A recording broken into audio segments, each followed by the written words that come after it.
Story 1. I, a male 31, own a coffee shop, which I also manage. I have a university degree, but have no interest in pursuing a career in what I studied. I'm not living off my parents' money. I'm living off money from my great-great-grandfather. I bought the coffee shop because I liked working in one when I was in college, and I like providing a good place for people to work where they're not expected to put up with any crap from customers. I was dating a woman I met through friends. She works in banking and does very well for herself. She's beautiful and smart, probably smarter than me. She knows I have a degree and that I'm the manager of a coffee shop. She said it didn't bug her, but then it did. She said she needed someone with a future and not someone squandering his education as a barista. My family never discusses money with people. It gets awkward. We also don't splash it around, but none of us need to work or get educated really. My little brother always joked about buying a villa when he got his trust fund and lying in bed while sturdy women rolled him around with kayak paddles so he didn't get bed sores. He got his teaching degree and is happy as an elementary school teacher. She broke up with me because she couldn't see a future where she was the breadwinner, and I stayed home with the kids. I said I understood and let her go without much of an argument. Then, about 18 months later, I met a woman at work. She's a regular, and she's perfect. She's a law student, and she started late after serving in the military. We're getting married this summer. I invited my friends, obviously, and it got back to my ex that I was getting married. She texted me to congratulate me and asked if I was registered anywhere. I told her I appreciated her congratulations, but that if she wanted to gift us anything, she could donate to an organization in our name since we didn't need anything. She said I should swallow my pride and just accept a gift from an old friend. I told her that anything she chose to give us would be welcome, and we would be thankful. I guess she went to my friends and found the registry. She texted me again and said that my registry was ridiculous and that I was greedy asking for such expensive stuff. I told her that my mom had done the registry and that if she wanted, she could just put money towards one of the gifts. A week later, she came by the coffee shop and had a printout of some stuff. She asked to talk to me privately, so I took a break and sat down with her. She had printed out screenshots of my registry with most of the expensive gifts already taken. She asked me who was buying me all this stuff. I said it was just friends and family. Then she pulled out a bio of my grandmother whom she'd met when we were visiting Florida. She asked if it was the same woman. I said yes, but please don't tell people about my family. She kind of lost it. She said that she thought she was wasting her time with me, waiting for me to quit my job and actually get a real one. I told her that I didn't want to pay someone else to manage my shop, so I would be miserable doing something I didn't love just to get money I didn't really need. Now she's angry that I cosplay as a poor slacker to float through life. She said that she would have been happy to let me live my life the way I was as long as she knew I could contribute as much as she was to the relationship. While we were together, I paid for everything. Nights out, dinners, gifts, and even our trip to Florida. I guess she thought I was maxing myself out to impress her. I never even thought of it, really. My credit cards are set for full automatic payments every month. She told our mutual friends about my family, and they're conflicted. Some knew, but we were polite and didn't say anything. Some are angry because they feel guilty whenever we would go out, and we would split the bill. I guess they too thought I was just flashing my barista tips to fit in with a group. Some also think I should have told her I'm a trustafarian before letting her break up with me. Am I the idiot for tricking my ex-girlfriend into breaking up with me and moving on? Not the idiot. I can see that she wanted to be with someone who would put equality into the relationship. I think that's fair enough. But if she did think you were maxing yourself out on credit cards, why not say something? She's a gold digger who screwed up for herself. And any friends who start acting weird now they know the truth aren't your friends either. Agree. And her contacting you just reeks of her thinking she was the best thing you would ever get, and she wanted to buy you the most expensive thing on the list to feel good about herself and then see these expensive gifts. Your instincts knew she wasn't the right person for you, and that's why you never told her about your money. I'm speechless at the fact that she's an ex. Yet she felt the need to print out the registry list and berate you about it. She not only sounds like a gold digger, but the fact that she dug to find out more about your financial situation way after you split up and are engaged is pretty crazy. To be honest, you dodged a bullet. Gold digger is mad that she missed her jackpot. A true digger for gold would have done better diligence while she was still dating the guy. She's just a clown. I'd love to own my own coffee shop. If something makes you happy and you can afford to do it, there's nothing wrong with it as a career. Start a chain. Overtake Starbucks. Let her see your logo all over the world. Show her you can be successful without her bullshit. Congratulations on your upcoming nuptials. Story 2. I, 29 female, am getting married in 5 months and have struggled to find a wedding dress I like. I've been to lots of stores, looked online, and tried everything. I told my co-worker Lily, 30 female, and she suggested I go to see her sister-in-law Ruby, 23, who custom-made her wedding dress. Ruby is very talented and helped design my dream dress and gave me constant updates to make sure it was what I wanted at every step of the designing and sewing process. She even allowed me to alter the design later and change some details of the dress. We discussed prices and agreed on Ruby's rate at the start of the process, and she informed me that any alterations would be included in her flat rate.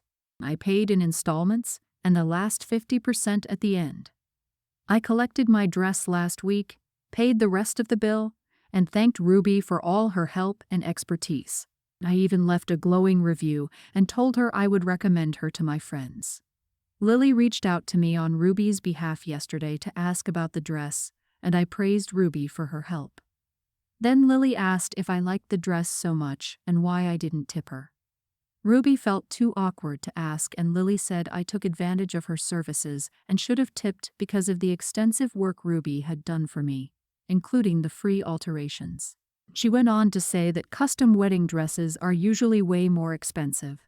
But as Lily had mentioned, we were friends to Ruby and Ruby had given me a discount and included my alterations for free. I was shocked to get a passive-aggressive message from Lily on Ruby's behalf, so I wrote back to say that this was highly unprofessional, and that, as she is the only one working, she could have just adjusted her prices to include the tip rather than expect the customer to pay after the service finished. I've never had anything custom made before, so I don't know if it is standard to tip. But I'm not sure if I'm in the wrong. Not the idiot, but both Lily and Ruby are. If Ruby gave you a discount, steep or otherwise, that's on her. You didn't force her hand. She shouldn't have expected you to make up the difference in an unspecified tip that you were mysteriously supposed to be aware of. It was nice of you to write a glowing review for her. You should ask her for a tip too. Geez, tipping culture is out of control. You agreed on a price and she delivered. You don't tip on bespoke dresses. You pay a premium for having a bespoke dress. If your changes affected the cost, it should have been negotiated when the design and details were altered because the scope of the work changed. So naturally, the cost might change. I have never heard of tipping a professional.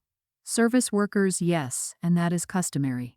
I don't tip my lawyer, mechanic, doctor, contractor, or anyone else who's a professional either. They tell me their fee and I pay that, or I don't use them. The idea is really foreign to me. She hadn't priced it properly because it ended up being more work than she anticipated. But that would be on her, not you. This should be a learning opportunity for her to quote her services better. She got married last week. Please don't think of this as bragging. I've always been considered physically pretty. People have always told me that. It has its perks and its cons. I had a hard time because of this when I was at school, because let's say that I was a stereotypical cheerleader. My point with this is that other people often only paid attention to me because of my appearance or thought everything I did was against them. This was a big issue amongst girls, which might have something to do with this as well. So on to the conflict. My husband and I got invited to the wedding at a very fancy location. It was truly a very beautiful wedding. So I decided to dress up a little bit. I had a baby 3 months ago. I wore a dress with cleavage. When she and her husband were busy catching up with friends, some family members came and complimented my outfit with the always so necessary comment about how good I look because I've lost most of my baby weight. You know how much people like to talk about that. Then the other incident was because we didn't bring our baby with us to the wedding. One of my friends was babysitting for us since she lives nearby. He only breastfeeds, so she had to drive him twice so I could feed him. The first time was when they were giving speeches, so I went to the car, breastfed him, and she left. Then the second time some people wanted to see the baby, so as we were outside, because of the music, some of our family came to greet my baby. My other sister-in-law posted photos of the wedding. She posted one of me and her which said, "With the prettiest doll," because she calls me Barbie sometimes. My sister-in-law thought that was very nasty. She posted on Instagram saying that no matter what, some people always want to shine brighter than others and steal the spotlight, even on special occasions. I saw that and I sent her a text like, "Hey, is everything okay?" She didn't answer that day, but the next, saying that I couldn't possibly be this tone deaf and that the post was about me. I was like, what? And she said that because people were posting and talking about how pretty I looked at her wedding, how good I look, how lucky my husband is, how pretty my baby is. You get the idea. I told her, sorry, but I don't see how that has anything to do with me. She said that I was doing this on purpose, and to back up her argument, she said that in the photo I posted, people were commenting on that kind of stuff. She insists that I wanted to outshine her by basically looking prettier and having people coo at my baby. So I think this might just be that female competition because I've seen it other times. It wouldn't be weird to me if she thought that my dressing up or losing weight was something I'd done to purposely harm her because it's happened to me before. But I don't want to be too harsh, and I want to give the benefit of the doubt because maybe I was wrong. Not the idiot. I will never understand why women are so damn competitive and get upset with people for not being 100% attentive to the bride on her wedding day. Your baby never came into the wedding or reception. You went outside to deal with it. If you went outside and someone saw the baby, okay. If there was a lull in the reception, people were allowed to go outside. I've been to receptions where people went to smoke or check out the grounds, etc. It's not like everyone stayed in one place all day and being mad because people saw a baby. This is so ridiculous. People socialize at weddings, catching up with friends and relatives. There are reunions. No one spends the entire night sitting and staring at the bride and groom. Your sister-in-law obviously has insecurities. OP. It sounds like it's easier to be angry at you than the people who put value on looks and weight. You didn't decide to be pretty. Your weight is nobody's business. But it's easier to make you the villain than to be angry at everyone else. I'm sorry I'm so pretty. It's such a burden. Oh, sometimes I wish I looked like all the plain people like you. Your life must be so simple. Lady, you are the idiot. I just don't believe that people went out of their way to say how gorgeous you were at the wedding after the fact. You were just kind of into yourself. Don't forget how quickly I lost my baby weight too. I also feel like Opie is omitting some background here to explain the upset, especially a sister-in-law called her tone deaf. Every bride deserves to feel like the most beautiful, important woman on their wedding day, and whether it was meant to or not, the attire of choice took that from her. I'm 30 years old and fairly successful thus far. My parents are a huge part of my success. They kept me motivated through school, they gave me a great childhood, and they helped me graduate debt-free. My mom's contacts helped me land a well-paying job after university. I'm a Nepo kid. Without them, who knows where I'd be? They think this gives them carte blanche to interfere in my life. They constantly critique everything about my life. I can't think of one aspect of my life they approve of. And I'm not a bad person or anything. It's not like they have a problem with me because I'm a drug addict or work as a sugar baby. They just think they know better about everything. I had them over to my place for my dad's birthday, and everything was wrong. My apartment was too small, the stove didn't have precise control of the heating elements, and I scorched the sauce. I did not. It was perfect. Just everything was wrong to them, and they kept saying they wanted better for me, and that after everything they did for me, I should be doing better. Well, I'm doing well, and because I live the way I do, I've done especially well in the last 8 years. So I wrote them a big check and asked them to hold it up. I took a picture of them with a check. They asked what it was for. I said it was for everything they had wasted on me since they thought I had failed, so I'm refunding them. I told them I loved them and appreciated their help, but now that they were paid back, they could keep their opinions to themselves and out of my apartment. They got huffy and left. I heard from my brother that they were angry that I did that. I don't really care. I just want them to accept that I don't owe it to them to live my life how they want. Not the idiot. If your parents were supportive and loving, they would encourage you instead of criticizing you. It's great they helped you growing up, but that's actually what parents are supposed to do. There's nothing wrong with setting boundaries or expecting to be treated with respect and kindness as an adult. Keep your boundaries, live your best life, and if your parents want to be a part of it, they can learn not to be idiots around you. They want Op to be the personification of perfection, because they consider Op an extension of them. They're not genuinely concerned about what's best for her, because that would require them to view Op as autonomous. Many parents struggle with transitioning from a parent-child relationship to treating them like equal adults. Some parents never seem to get there. Op, your parents should want to spend their time and money and use contacts for you, because they are parents, and their job as parents is to give their child a good childhood and the best start they can provide. They did that, and good for them, but that's it. And now, for God's sake, cancel that check before they cash it. You don't owe them a thing. Going against the grain here, you are the idiot. It doesn't sound like at 30 years old you've ever tried to address this. As you say, they were good parents. Maybe one conversation to try to get them to see what they were doing might have been in order. Who knows, maybe they would have seen the error of their ways and worked to be better. Refusing to communicate, making a huge gesture, and cutting them off seems sudden.